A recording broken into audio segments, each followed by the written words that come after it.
Hello, today we will guide you through how to use GoCharting Replay. To get started, open GoCharting and head to the Trading Hub. This is where you can access the platform's charting tools and features, including Replay Mode. If you are new to the layout, take a brief moment to get familiar with the screen before moving on. That can make the next steps feel a lot easier and help you navigate more confidently.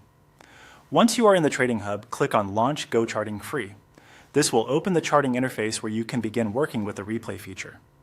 Depending on your connection speed, it may take a moment for the terminal to load completely, so wait until the chart and top toolbar are fully visible before continuing. After the chart opens, look at the upper part of your screen and click on the Replay button.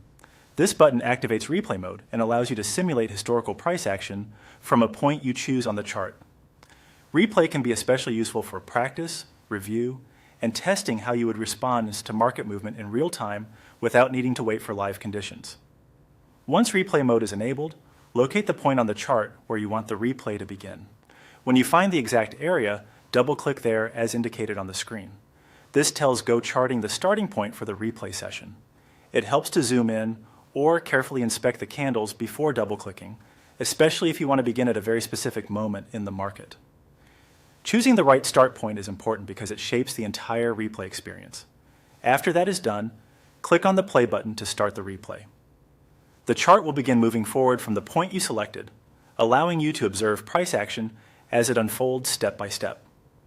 This is useful if you want to study setups, practice entries and exits, or simply improve your understanding of chart behavior over time. As you go through the replay, try to stay focused on the movement and timing of the candles so you can get the most value from the session. If something does not look right, you can always stop and reset your starting point before playing again. That's it. You now know how to use GoCharting Replay, from opening the platform to starting a replay session on your chart.